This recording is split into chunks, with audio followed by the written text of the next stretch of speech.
Okay, so good evening, everyone. I'll give a little bit of history. The Shiur was triggered by a comment that a very special individual said to me about the nature of mourning for Tisha BeAv and whether we sometimes shirk away from sort of confronting Avedus of Tisha BeAv itself and the struggle to mourn and what lies behind the struggle to mourn. So that was the trigger of this Shiur. So I thought I would respond to that question by trying to actually speak about the subject, and at the end, I hope share with you a very beautiful Maharal on the topic, which demonstrates that this issue of exactly how do we mourn for Yerushalayim and how do we relate to it is not a new one, but definitely dates back certainly to the time of the Maharal and arguably to long before that. So we'll start with the Mishnah. The Mishnah says in Tanis, Chamisha Devarim Iru Es Haviseinu B'Shiva Asa, B'Tamuz V'Chamisha Devarim B'Av. There were B'Tisha BeAv. There were 5 historical events that occurred on Shiva Asa B'Tamuz, and 5 historical events that occurred on Tisha BeAv. I was looking at my notes, so I have spoken before about the first half of the Mishnah. I don't think I've spoken about the second half of the Mishnah. So the 5 events that occurred on Shiva Asa B'Tamuz, I think I spoke about many years ago. So maybe another year I can recycle that and do a repeat of that Shiur. But I don't think we've ever spoken about the second half of the Mishnah, the 5 events that occurred on Tisha BeAv. So what are the 5 historical events that occurred on Tisha BeAv? But Tisha BeAv, Nigza Alavisenu, Shalei Komtsu La'aretz. It was decreed upon our ancestors that they should not or would not enter the land. This is the story with the Meraglim, that after the episode with the Meraglim, the spies, it was decreed upon the Jewish people that generation would die in the wilderness, and only the next generation would enter the land of Israel. Okay, and that happens on Tisha BeAv. The Habayis Rishona or B'Shnia. The next 2 events, we're now up to events 2 and 3, is that the temple was destroyed, the first one and the second one. The first time by the Babylonians, the second time by the Romans. The Nilkta Betar, and Betar was captured, and this is what we are going to focus on for some amount of time, on the event of the capture of Betar. The Nechashahir, and the city was plowed. That was the 5th event. Nechashahir, the city plowed, is perhaps the event that we know the least about. And again, I'll try and look a little bit at the history behind that event and why that's deemed such a significant event that it sort of makes the top 5 list of tragic events that occurred on Tisha BeAv. And then the Mishnah finishes off with the famous halachic principle, Mishenichnas Av Mematim B'Simcha. When Av enters, when we start the month of Av, we reduce our joy, and that's again a subject for another day. The concept of miyat simcha, maybe that's a halachic Shiur about what exactly it means that we reduce our simcha in Av.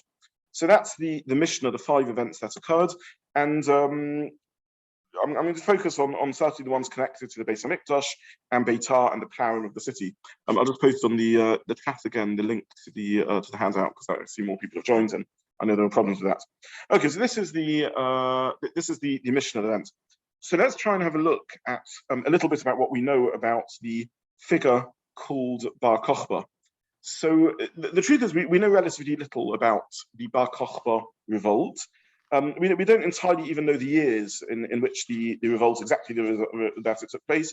It was something around the year 132 to 136. It lasted maybe 3.5 to 4 years. We're looking here at, if the Beit HaMikdash, again, exactly the Beit HaMikdash was destroyed 69, 70, 71, 72, but we're looking at roughly 60 years after the destruction of the Beit HaMikdash. What isn't always understood is that the destruction of the Beit HaMikdash was not the end of the Jewish settlement in the lands of Israel. The Romans wanted occupied Eretz Israel, which they now named Palestine, to be a vibrant part of their empire. It was a rich part of the empire. And from their point of view, the purpose of the destruction of the Beit HaMikdash was to try and quash the rebellious Jews. By the time of the destruction of the Beit HaMikdash, Eretz Israel had been under Roman rule or influence for 100+ years.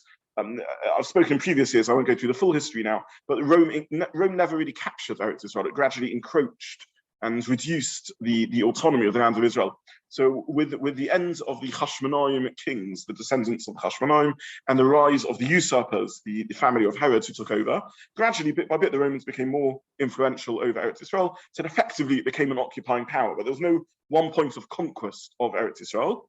And then several years before the destruction of the Beis HaMikdash was what Roman historians call the First Jewish Revolt, as the Jewish people realized effectively they were now under Roman control.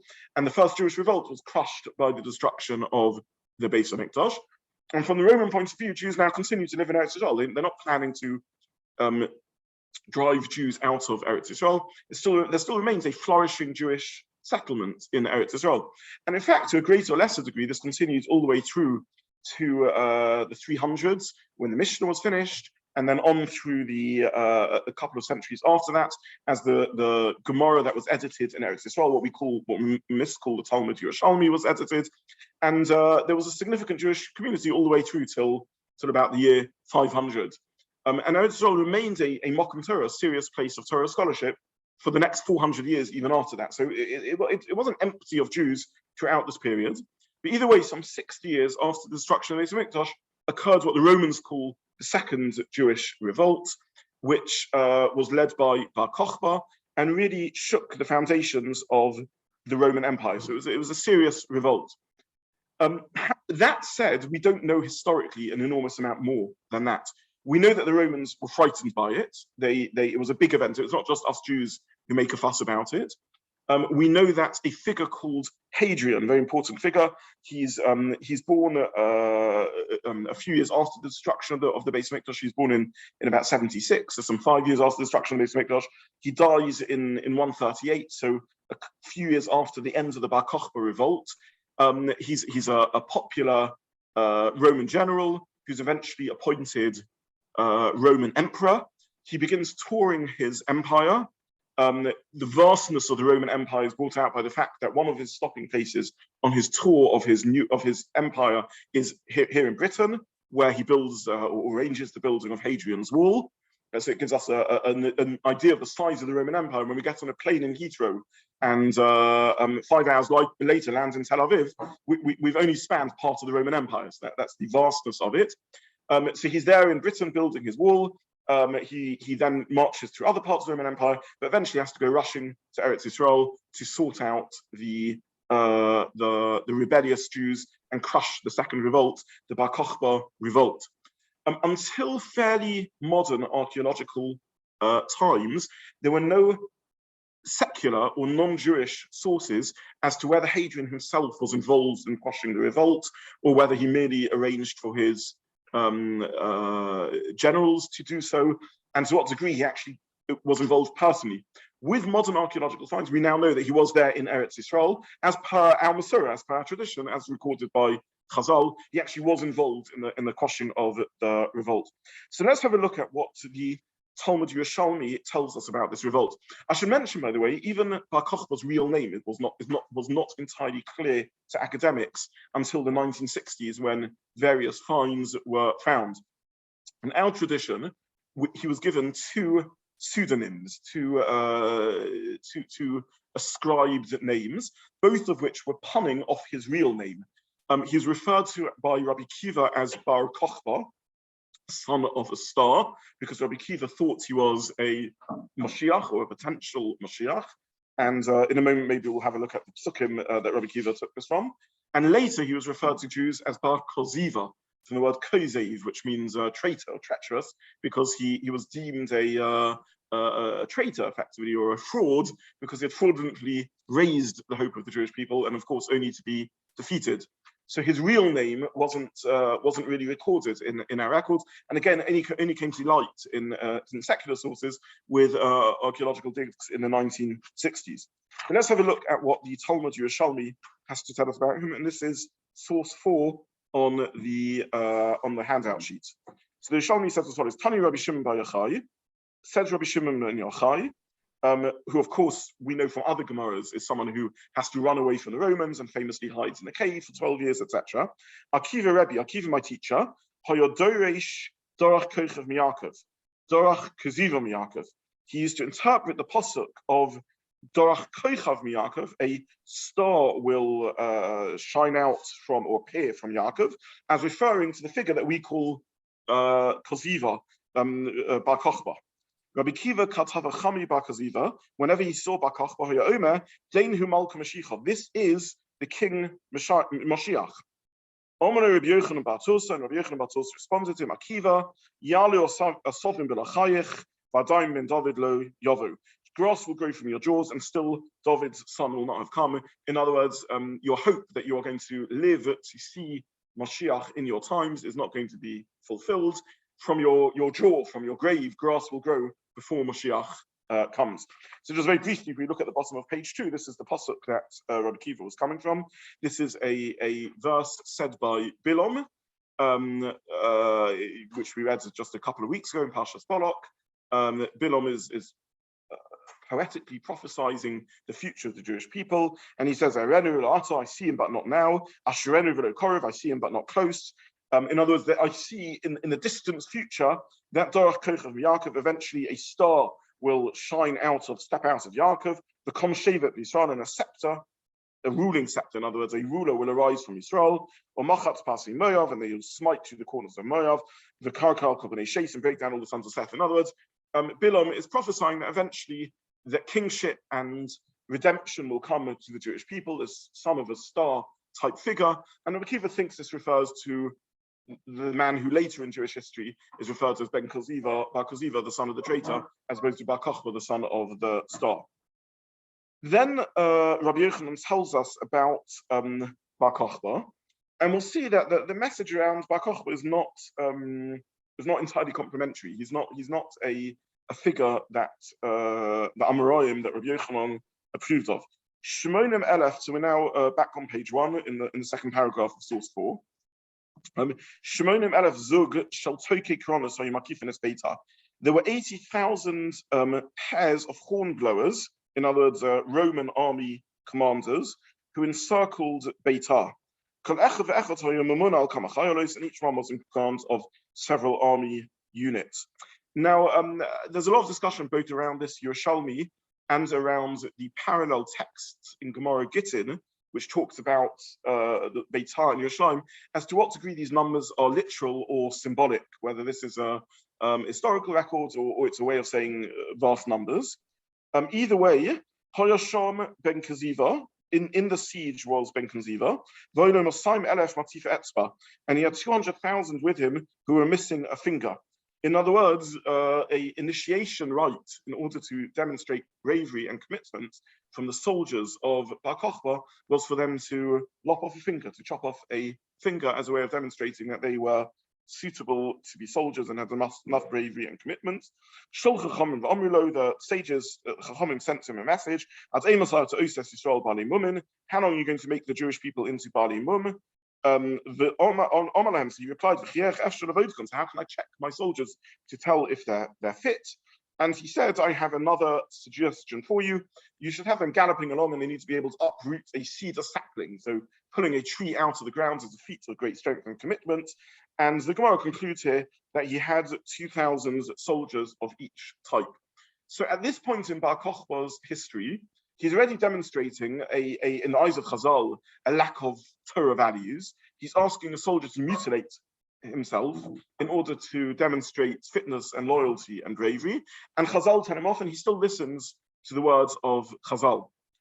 In the continuation of the Gemara, there's a remarkable scene which has variant texts. We were talking a few moments ago, David, about different manuscripts and so on. There's different manuscripts floating around of this Yerushalmi and the Bavli of the story. But here I took one variant. I largely chose this variant because it was the one that's online in Sfaria and therefore easy for me to use to prepare the source sheet with. But it's one of the texts. The Kadav Nofik Likrova, an amazing Gemara. This is the bottom of page 1. When he went out to battle, he said a remarkable tefillah. I don't know if a prayer like this has ever been said in the history of Klal Yisrael. Ribono Alma, Ribono Shalom, Master of the universe. Lo tisoid v'lo tichsoif. Do not support and do not hinder. And then he quotes a pasuk. Halai ata elokim zelachtonu v'lo teitzenu b'tzivosenu. Did you not, God, neglect us and not go out with our armies? So his tefillah to HaKadosh Baruch Hu is an amazing tefillah. He said to Hashem, I'm not asking for your help, all I'm asking is that you don't interfere and hinder us. And then he quotes a pasuk in Tehillim, which says that Hashem, you've deserted us, you've neglected us. So what we have to hear in this Yerushalmi before we go any further, that Bar Kokhba's not a clown, right? He's not being sarcastic when he's saying this to HaKadosh Baruch Hu. And when he's saying to Hashem, don't help and don't hinder, he's not mocking either. He's making a point. And he's speaking to Hashem. So he's clearly a marmin in addressing HaKadosh Baruch Hu. And yet he feels the best tefillah he can come up with to ask Hashem is don't hinder us. In other words, we're talking about a very bleak point in history, in Jewish history, where Bar Kokhba feels so deserted by HaKadosh Baruch Hu that he despairs of asking Hashem's help. The most he feels he's able to ask is, don't hinder us, please don't fight against us. But there's no proper tefillah for Hashem's help. So this is despair speaking, and this is also hubris, ultimately. This is also arrogance, because if Hashem's not helping you, then what do you think is going to happen? So Bar Kokhba is distant already here, right at the beginning of the war, from really Chazal's ideals. The Gemara then carries on and says that the revolt took 3.5 years. Sholosh shonim umechza osa adroinus makif al Betar. So we're at the top of page 2. For 3.5 years, Hadrian besieged Betar. As I said, current historical understanding is that this figure of 3.5 years is spot on. It's exactly 3.5 years that the revolt lasted. And also current understanding is that Hadrian was involved in the crushing of the revolt personally. So he actually went out there. And then the Gemara brings another story which maybe I'll summarize, in which it speaks about a figure called Rabbi Eliezer Hamodoi, Rabbi Eliezer from Modi'in, who used to daven every day to HaKadosh Baruch Hu that he shouldn't sit in judgment on the Jewish people. It's interesting because Rabbi Eliezer Hamodoi is really a frummer version of Bar Kokhba's tefillah, but it's not radically different to Bar Kokhba's tefillah, because Rabbi Eliezer Hamodoi, who's held up as a very holy individual, in whose zechus, in whose merit, the siege on Betar isn't successful for 3.5 years, all he's asking of Hashem is, don't sit in judgment today. So he's really just saying another variant of Bar Kokhba's tefillah. He's not saying to Hashem, please help us. He's saying, don't judge us. In other words, if you do judge us, I know what the outcome will be. We're going to fail. And then for the most I can ask of you is neutrality. Don't sit and din on us. Let's just read those first few lines, because it's amazing Gemara. Sorry? But he doesn't, it's amazing, he doesn't ask for that. All he says is, don't sit in judgment on us. We would expect him to carry on. Don't sit in judgment, but have rachamim on us and help us. We do say similar things in Tfilon Yom Noraim. Don't sit in judgment. We carry on. We don't stop there, because don't sit in judgment just means keep out of things. So it's amazing to feel also. Let's just read it. This is the top paragraph. Rabbi Eliezer Hamodai, Rabbi Eliezer of Motiyin, Yoshev al Sakva, he was sitting in sack and ashes. He was davening every day and saying, Master of the world, I'll teishu b'din hayom. Don't sit in judgment today. Don't sit in judgment today. So you have one of the holy Tanoim who is effectively making a similar tefillah to Bar Kokhba. It's amazing. And in his zechus, he's keeping Betar from being captured. But the most he feels able, again, there's a reason I'm saying this. We're talking about Klal Yisrael in a position of absolute abject despair. And there's no havam in it. There's no thought in Rabbi Eliezer Hamodai's mind that Klal Yisrael can get through this if Hashem sits in judgment. The most he can ask is, and again, as far as we can see in the Gemara, that's where he stops. It doesn't tell us that he sort of davens Hashem with Zechina and Bakasha and other things. I mean, maybe he's not davening for more because he doesn't hold of Bar Kokhba. We'll see the continuation of the story. Maybe he doesn't think Bar Kokhba deserves more than that. Maybe that's the best he thinks he can squeeze out from it. But it's just again interesting. It's a parallel story. The continuation of the story basically is that the Romans, there's a Kusi, a Samaritan, one of the traditional enemies of the Jews, who realizes that it's Rabbi Eliezer Hamodai's zechus which is keeping Betar alive, and he convinces Bar Kokhba that Rabbi Eliezer of Modi'in is a traitor, and Bar Kokhba kicks and kills him, and immediately a bus call comes out and says, that's it, you're not going to manage to survive.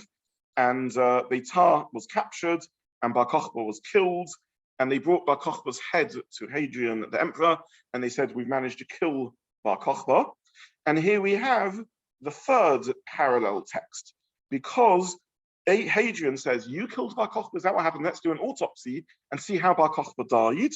And they investigated, and it turns out that Bar Kokhba was not killed by a soldier, he was killed by a snake. So in the heart of the battle, he's killed by a snake.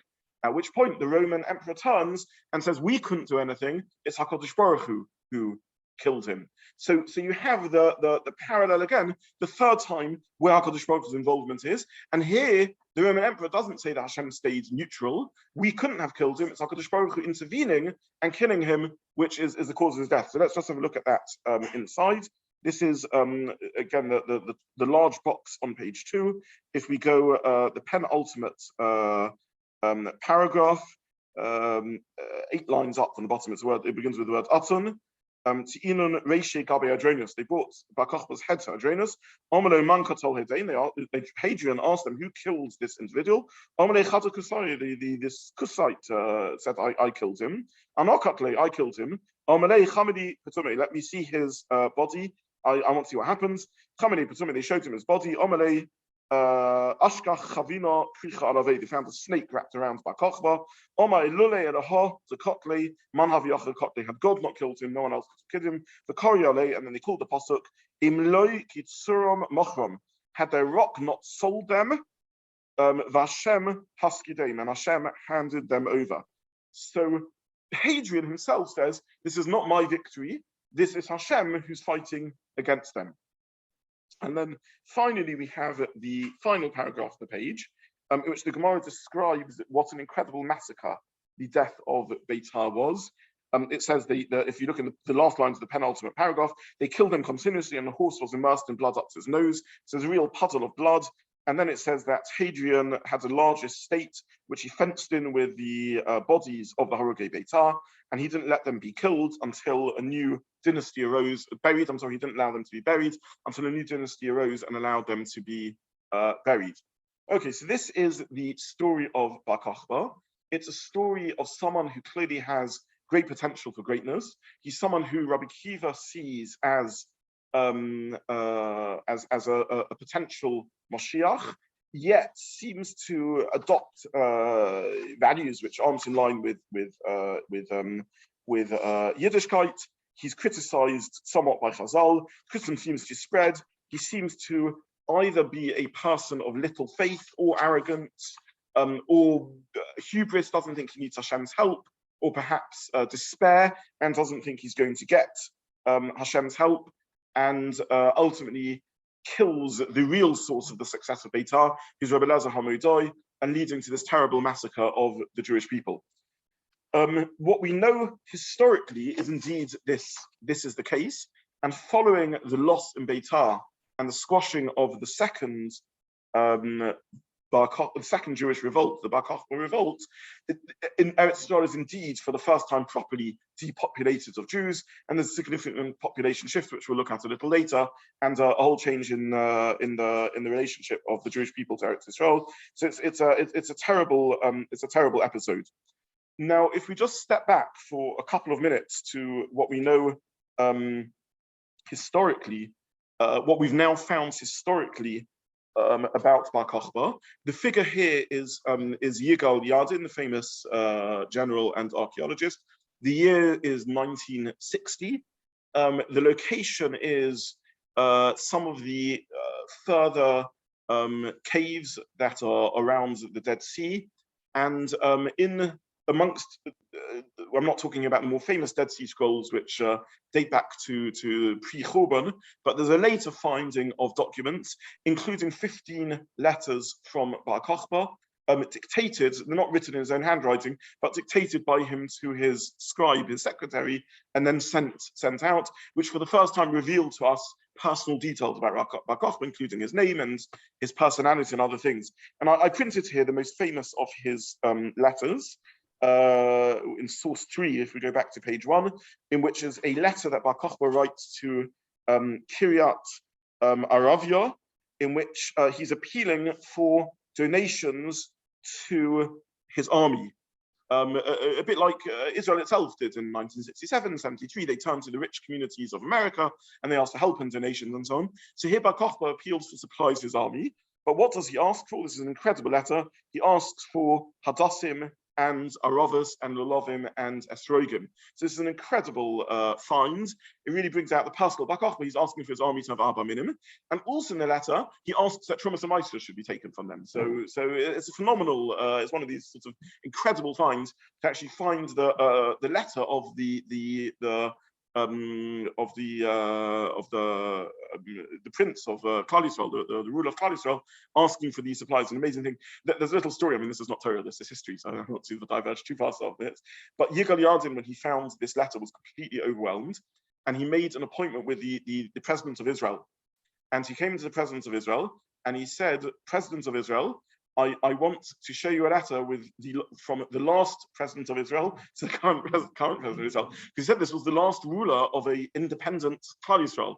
I mean, it wasn't a great state. It was it was the town of Betar and a few surrounding villages, but it was a miniature state which minted its own coins and did its own things and had a Jewish leader. And he was very moved, and he said, "This is I'm showing you this letter from I read in a book around this that when this letter was discovered." It was a news flash across I think in those days there was only one Israeli channel, whatever, and across the radio channels there were a few, where they shut down all the news, and this was like a news broadcast. It was like a national event. Finding this letter, it is a phenomenal thing just to reflect for a few moments on what such a letter means. Letters from Bar Kokhba in which the request for the Arba Minim is found. It's a truly remarkable thing, and he even asks for Trumas and Maisros. Also, I printed it just to show what sort of person he was. A coins of Bar Kokhba. I took this image is just online. There's many coins that you can find online. They've been found all over the place. So this is just the clearest one I could find. So this particular coin is dated year 2. What does that mean, year 2? Year 2 of the Revolt. In other words, year 2 of the independent kingdom. This is the one on page, source 2 on page 1. This is year 2 of the Revolt. So that would make it year 133, 134. Of the Common Era, and on the left it has the Beit HaMikdash with the pillars, the famous pillars of Herod's Beit HaMikdash. In the middle of the Beit HaMikdash, you can see the Shulchan with Lechem HaPonim on it. So this is clearly what Bar Kokhba is dreaming about. And round the side, on that side, it has the word Yerushalayim. Of course, Bar Kokhba never managed to reconquer Yerushalayim. And on the other side of the coin, it has Arba Minim. So I don't know if Bar Kokhba had a particular love of sukkahs, and that's why he wrote a letter about the Arba Minim, minted that on his coin. But he minted Arba Minim on his coin. So you have a bundle of a lulav with an esrog you can see the esrog to the left of the image. And on that side it says year 2 of the freedom of Israel. So that's where we know the date from. So this is the coins that he was minting. So what are we left with? We're left with a complicated figure. Who on the one hand clearly has a very strong connection to halacha, to Yerushalayim, to rebuilding the Beit HaMikdash, to Arba Minim, to Trumas and Maisros, and on the other hand, someone who is someone who Rabbi Kiva clearly respects enough to see as a Mashiach of Israel, and on the other hand is very distant, ends up very distant from things. Where does the story in the Yerushalmi end? So it ends with the tragedy of the Harugei Betar not being able to be killed, until there's a change of dynasty and finally they're given permission to kill them, bury them, the Harugei Betar not being able to be buried, and finally they're given permission to be buried. Now, I spoke about this when I was giving my series of Shiurim on Bechas HaMazon, but we have, amazingly enough, a bracha to commemorate the burial of Harugei Betar. What is this bracha? A fourth bracha added to Bechas HaMazon, which is an interesting place to add a bracha. Why on earth would you add a bracha to Bechas HaMazon about Harugei Betar, about the great bracha of being able to bury them? And then when we look in the text of this bracha, it's a most remarkable bracha. It's a bracha like no other, full of it's exultant. It's full of the love and joy and appreciation of Hashem and his the brachas that he gives them. In fact, the name of the bracha is Hatov V'Hametiv.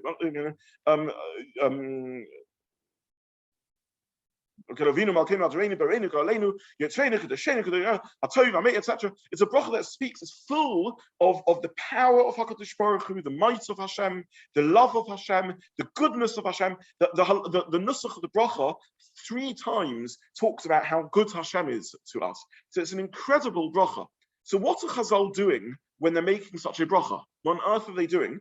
A bracha added to Birchas Hamazon of all places. So Birchas Hamazon consists of 3 brachas min HaTorah. The first bracha, Birchas Hamazon, that we thank Hashem for food. The second bracha is we thank Hashem for Eretz Yisrael. The third bracha is we thank Hashem for Yerushalayim and the Beit HaMikdash. That's the Deraisa Torah law text, the bracha, based upon a pasuk in Devarim, Perik Ches, pasuk Yud. Thank Hashem for the food. Al ha'aretz ha'tova, thank Hashem for Eretz Yisrael. And then they added on a 4th bracha, Drabonon, a rabbinic bracha composed relatively late in Jewish history. The bracha of ha'tova meitiv, full of the goodness, how wonderful and good HaKadosh Baruch Hu is. That he allowed the Haroge Betar to be buried. So what Chazal are telling us over here is that we're now morphing into Golus mode.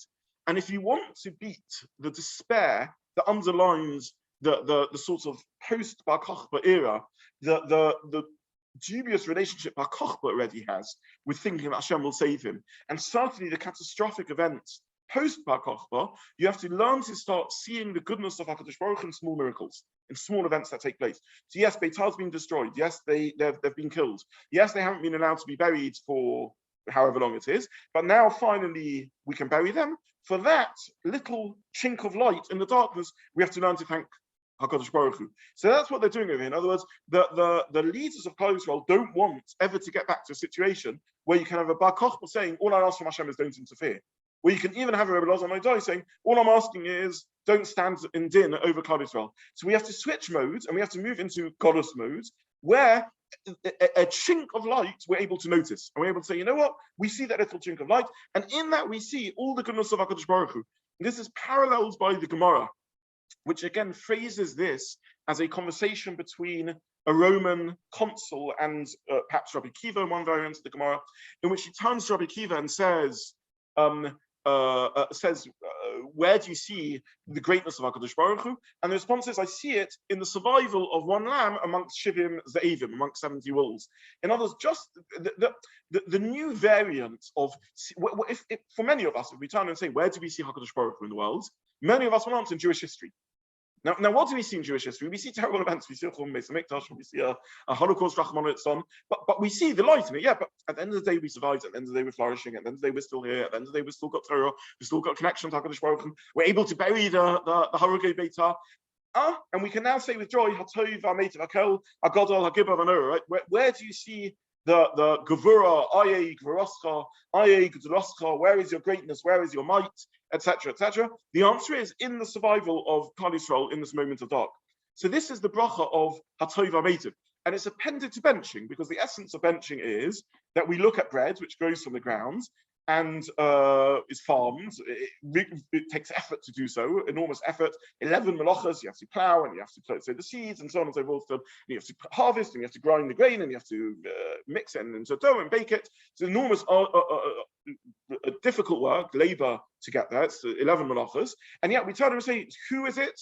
Hashem, it is Baruch Atah Hashem, Hamotzi Lachem Min Ha'aretz. Hazonas Ha'olam, it's Hashem who feeds us. So if we want to take benching and we want to translate it into modern history, into the continuation of Jewish history, where we don't have a Beis HaMikdash, where we don't have Eretz Yisrael, the connection is the bracha of Hatov Ha'meitiv, this bracha of seeing the good of HaKadosh Baruch Hu in the darkness. So this is the rebuilding of the connection that Chazal created in that little chink of light in what's a very, very dark period of Jewish history. Okay, so this is episode number 4 in the list of 5 of the things that happened on Tisha BeAv. After the destruction of the first Beis HaMikdash and the second Beis HaMikdash, there's still hope in the Jewish people lingering. With the destruction of Bar Kokhba, that last hope is destroyed. And then we get to the 5th event, that the city was plowed. So what on earth is this about? What is this event of the plowing of the city? And why is this a disaster of a magnitude that it deserves to be mentioned as one of the 5 events? And this leads us back again to the figure of Hadrian. Because as I mentioned, in the year 136 or so, Hadrian finally manages to quash the the revolt of the Jewish people. And he says that's it. We can't go through this trauma again as a Roman Empire of being of facing another revolt.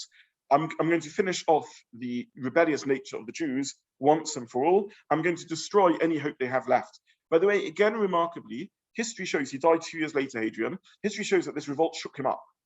Hadrian had a vision of a pan-Hellenic culture. Hadrian, I'm not going to spend too long on the history of the man, but he was obsessed with the Greeks. He had himself made an honorary citizen of the Greeks, and he invested a lot in Athens. And he had this vision of the whole of the Roman Empire being this cooperative place with everyone adopting a Hellenic, pan-Hellenic culture of the light of the Greeks, and everyone will coexist peacefully in all their different nationhoods, and the Roman Empire will be a federation of peaceful people who are all happy to cooperate with this Roman vision of civilizing the world. And he dreams this dream until the pesky Jews get in the way.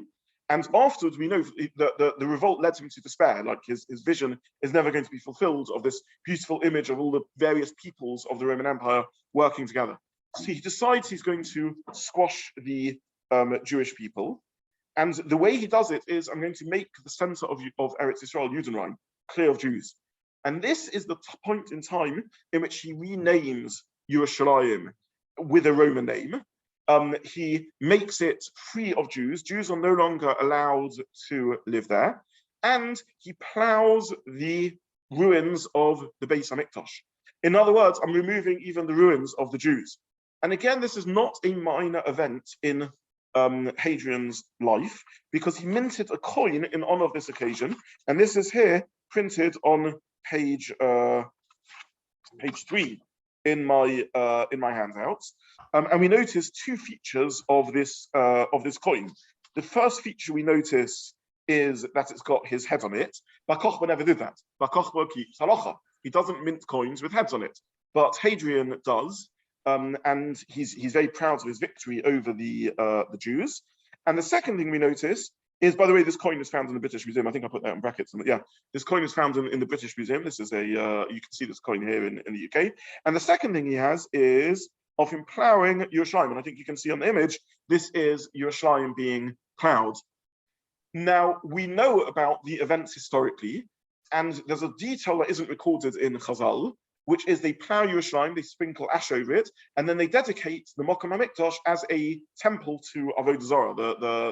They offer it, they sprinkle blood, and they offer various ritual sacrifices there, because it's now going to be a pagan temple. In the other source, in the other picture I printed at the top of page 3, I put a photo of a very famous mosaic. By the way, on the text on the coin says the founding of Aelia Capitolina, the founding of a new Roman city called Aelia Capitolina, capital, the city of Aelia. Now, what is this new Roman city that's being founded? It's Yerushalayim. So what he's saying is, I'm wiping out history. I'm wiping out the connection of the Jews to this location. I'm plowing over the ruins. And this is the coin minted in honor of the founding of a new Jewish free capital. From a historical point of view, Jews no longer live in the center of Eretz Yisrael, and the center of Jewish life now moves to the Galil. So that's why we find all the Kavorim of the Tanoim and the Mishnaic era, they're all in the Galil, because the Jews have to move northwards. They can no longer stay in the center land, the most Kaddish part of Eretz Yisrael. And even though I quoted earlier from the Talmud Yerushalmi, it's not really written in Yerushalayim, it's really the Talmud Galili, it's really written in the Galil. So this is the story of Hadrian. I just printed on the other side the Madaba mosaic map. This is a map that was found dating from much later. We're talking about 400 years after these events take place. It's a very important map because it demonstrates what the Roman city looks like. But from our point of view, what's interesting about this map, you can see the map, by the way, a copy of the map is in mosaic form in the Cardo in the old city. I was just there, I had the privilege of being there a few weeks ago. And you can see the Cardo there, which is a Roman road in a Roman city that looks like a Roman road across the whole Roman Empire. It's the same as any other Roman roads across the Roman Empire.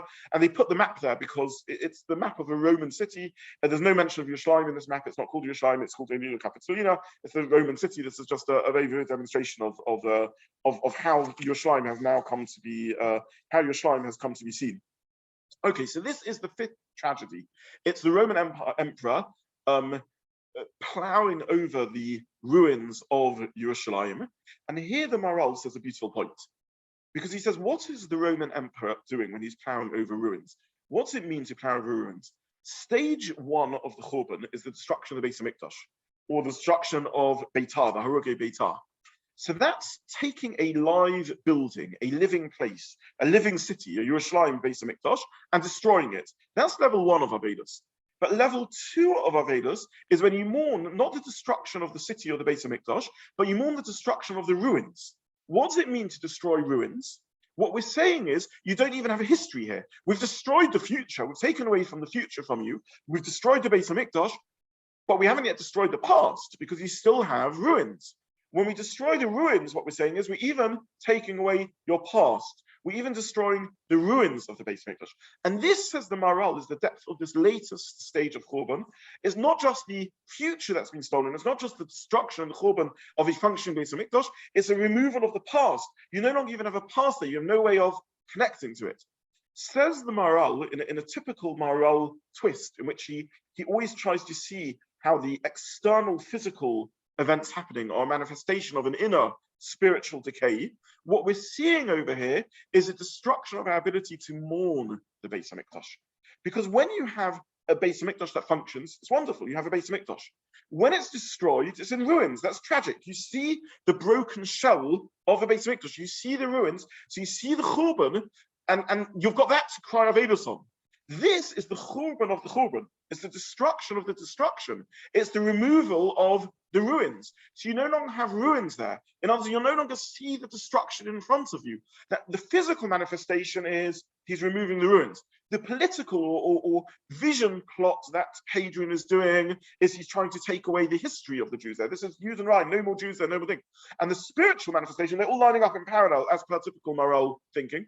The spiritual manifestation is we struggle now to mourn the mourning of Yerushalayim. With the Churban has been destroyed, the ruins have been destroyed, the history has been destroyed. We're no longer easily able to connect even to the loss of Yerushalayim. So it's a remarkable Maharal in which he's telling us that at least in his time people are struggling to mourn Yerushalayim, and he's saying that the root of this is actually what takes place post Betar, and it is a historical fact that in Halacha and in the Gemara and in the Mishnahs, you see that point. You see that no longer is Yerushalayim. It's a generational shift, by the way. This is 60 years after the Churban. This is the shift of generation to generation. This is the post Churban generation going up, and no longer is there a link even to the ruins of Yerushalayim, the Churban of Yerushalayim. That's what Hadrian destroyed from us. So Titus Arosha, Vespasian, in the second Beis HaMikdash, and that's in the first Beis HaMikdash, destroyed the Beis HaMikdash. Hadrian, if you like, does the third Churban. He destroys the ruins of the Beis HaMikdash. Who cares about ruins being ploughed over? Because when the ruins are lost, you've lost not just the future, but you've even lost the past, or an attempt to make you lose the past. And now it's difficult to even have Avedos on the Churban of Yerushalayim. Now, if this is, sorry. Chief Rabbi Lau used to draw the irony about Hadrian's wall being all in ruins. Yes. There is, I mean, there's an incredible irony here. I had the privilege of being in Rome before Pesach for a simcha, and I mean, you tour Rome and you see the vastness of the ruins there. I mean, it's mind blowing. The mile after mile. I mean, just, you know, and we went to sites that Hadrian's associated with. So some of the buildings there are built by Hadrian, and you can't help but think two thoughts. The first is you understand the despair of the Jewish world. The Gemara tells us stories about Jewish envoys, Rabbi Shiur and others who went to Rome, and it must have been such a desperate experience, because Klal Yisrael, who had seen themselves as the center of the universe, suddenly come to Rome and they realize that in Rome, there's not one temple the size of the Beis HaMikdash, there's hundreds of them, and this is just a superpower that outclasses them beyond anything, and the despair of them, you see that sort of might of Rome there. But the other thing that you can't help thinking is that if 2,000 years ago we made a prediction, which language would be the dead language, and which would be the living language, who would have guessed that Latin, the language of this mighty Roman Empire, would be known as the dead language, and that Baruch Hashem, Lashon HaKodesh would be alive and kicking. We're able to sing, you know, we stand there in Hallel, as Chutzniks even, we stand there in Hallel singing the Tehillim of David HaMelech, and the words still speak to us. They still arouse emotions in us. They're still meaningful. We can still connect to them. There's no me come to God. There's no nation. So it's absolutely 100%. So Hadrian has destroyed not the Beis HaMikdash, but the ruins of the Beis HaMikdash, and that is a fifth tragedy of Tisha BeAv. Now, what this means is that Hadrian, of course, is wrong. The Beis HaMikdash isn't destroyed. The past, the future, isn't taken from us. Vespasian and Titus did not manage to steal the future from us, and Hadrian hasn't managed to steal the past from us. We are still connected to the past, and it's only because we're connected to the past that we're able to look to the future. Hadrian turned to Vespasian and Titus, and he said, "You only did half a job. You stole the future, but if you don't destroy the past, they'll get back their future. I'm going to complete the job. I'm going to destroy the ruins also. I'm also going to destroy the past." But Tisha BeAv is the day when we are rebuilding the future. Tisha BeAv is the happiest day of the year in potential, because Tisha BeAv is the day when we can reconnect and when we can mourn what we've lost. What we're doing is an act of rebuilding. When Chazal say that any generation where the Beis HaMikdash hasn't been rebuilt is a generation where it wasn't properly mourned, what they're saying is that the act of mourning is the act of rebuilding the Beis HaMikdash. Because it's when you notice that you're missing something that you can start rebuilding. When you're blissfully unaware of missing something, then you can't. So if we look at the 5 events of the Churban, of the destruction of Tisha BeAv, in a way the mission is giving us a pragmatic process. We have to start from the bottom and work our way up. We can't mourn the first Beis HaMikdash unless we can mourn the second Beis HaMikdash. And we can't mourn the second Beis HaMikdash unless we can mourn the plowing of the second Beis HaMikdash. Because it's only when we can mourn the absence of mourning that we can then start mourning for the Beis HaMikdash itself. So the level of Avedus and Tisha BeAv, if we struggle to connect, is to mourn the lack of mourning, to mourn the disconnect that we might feel so far removed that Hadrian has succeeded. He's taken away the ruins of the Beis HaMikdash, and even the Churban is difficult for us to connect to. And here we come to really very, very important points.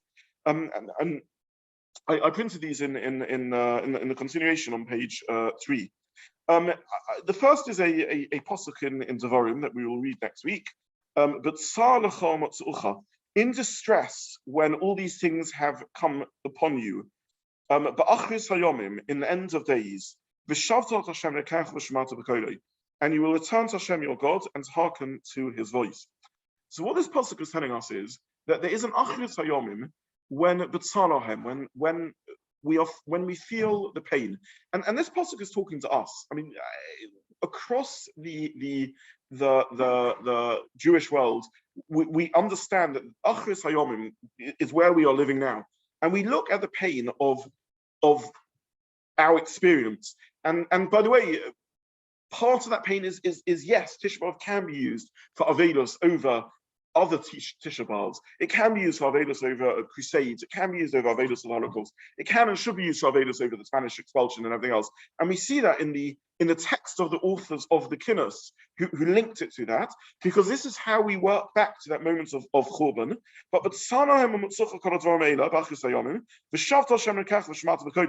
Then we can return to Hashem and hearken to His voice. In other words, it's only through recognition of the pain that we can return to Hashem and hear His voice. But in that message is also a message of hope, because if we're able to return to Hashem, it means we're not totally deadened. That Hadrian didn't manage to remove all our ability to connect.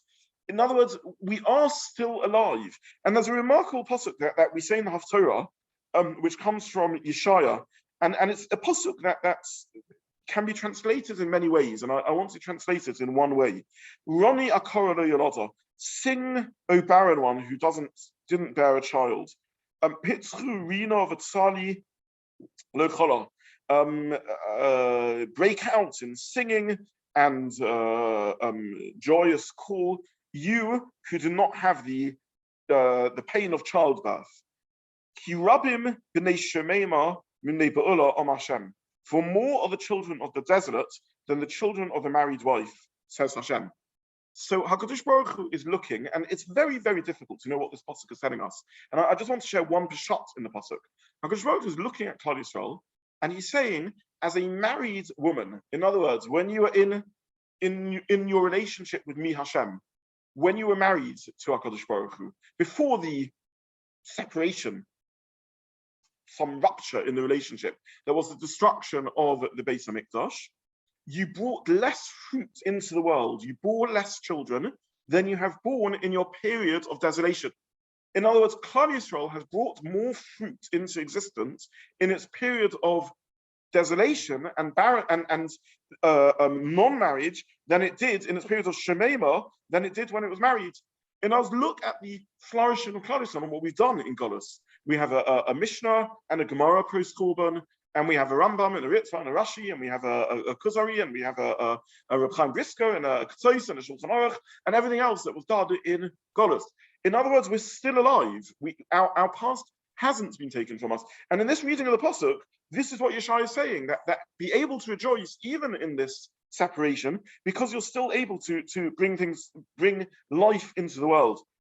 The Gemara in Megillah says a similar idea. I'm not going to read through the whole Gemara because of the passage of time, but the Gemara in Megillah brings a quote again from Reb Shimon Bar Yochai, who the same figure who we saw in the Talmud Yerushalmi, who spoke about the despair and desolation of the post-Bar Kokhba era and the failure of his Rebbe Rabbi Kiva to identify Mashiach.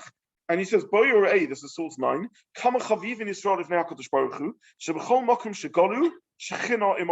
wherever we were exiled, the Shekhinah was with us. And it goes through different exiles, how the Shekhinah was with us. And then it finishes off that the Pasuk says,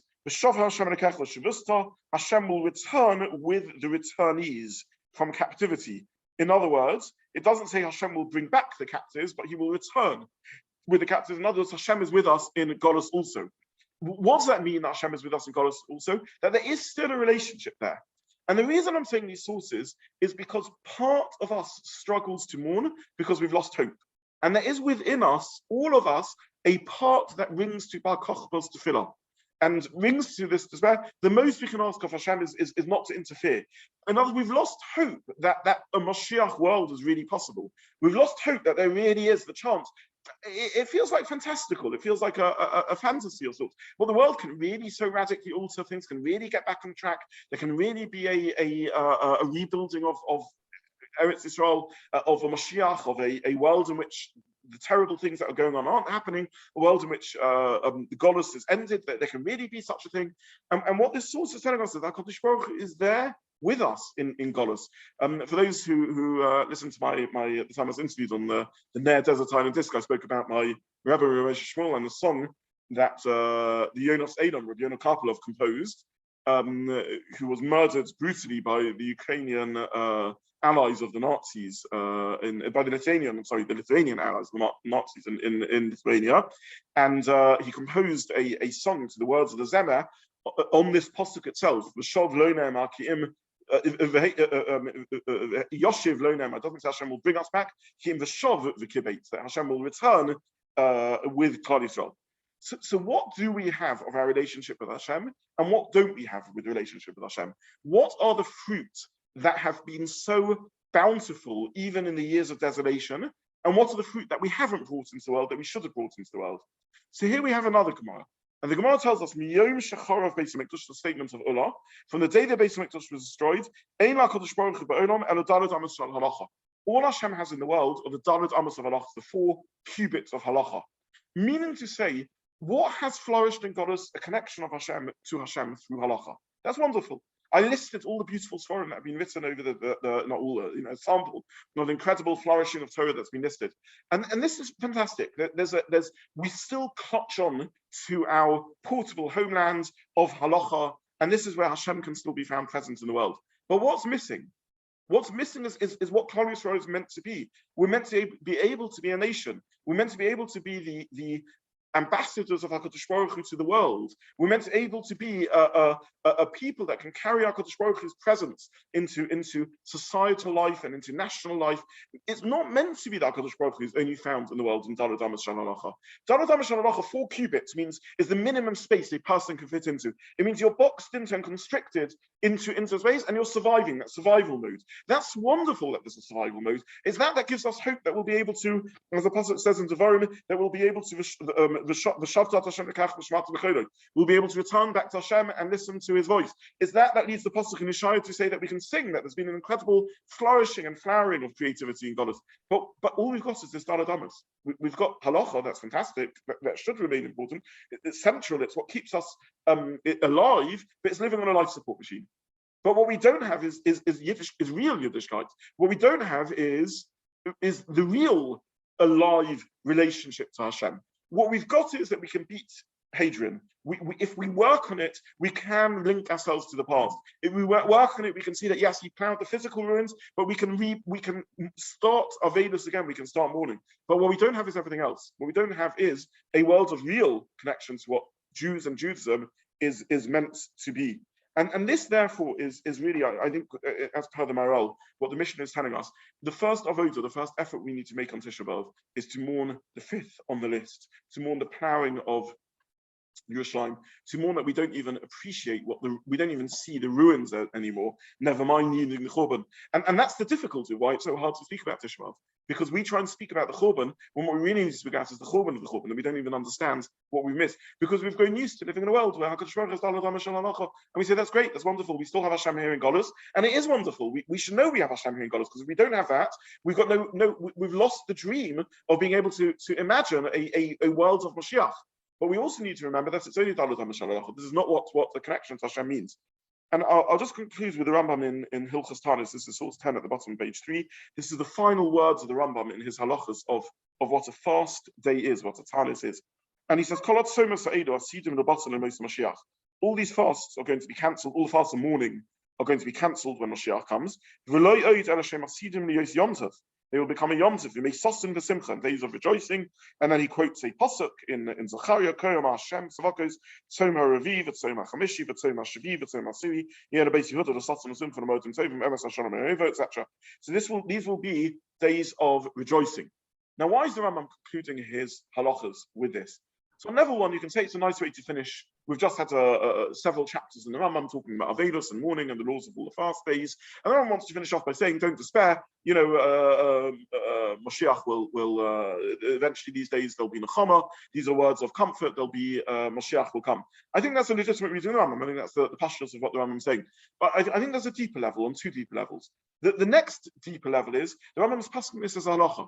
He says you need to know that these days will be days of Yom Tov. Because if we don't have a hope for the future, we can't mourn the past. And if we're not mourning the past, we can't have a hope for the future. So the second level of what the Rambam is saying is not just Nechama, but it's a halacha. You need to know that these days will be days of Yom Tov. If you don't see the latent Yom Tov in Tisha BeAv, you can't have the Avedos of Tisha BeAv. If you don't see the turn that occurs in the Tisha BeAv as afternoon approaches and the atmosphere lightens, and we don't say Tachanun that day, and we don't say Sukkot Tzedek, we don't say Sukkot Tzedek and Mincha on Shabbos. If you don't see the Tisha BeAv will be a Yom Tov, then you can't mourn, you can't have the proper Vedas, because you've broken your connection. Because it's only with the hope of the future that we can connect to the past.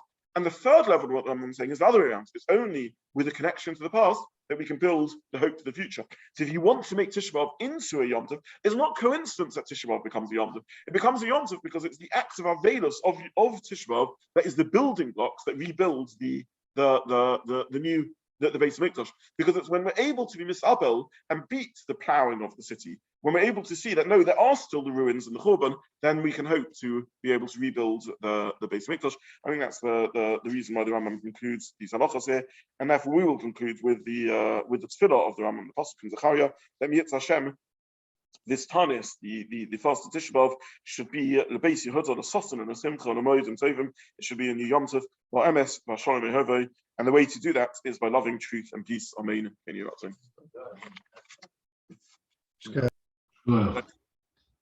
Thank you, Rabbi Zobin. It has Hashem's name in it and Shemus. Okay. So I'm being told that the source sheet has the name of Hashem, so people should be careful about putting it. Where is that? I thought it was top page 2. Thank you. Okay. Thank you. Okay, fine. So be careful putting Shemus. Okay.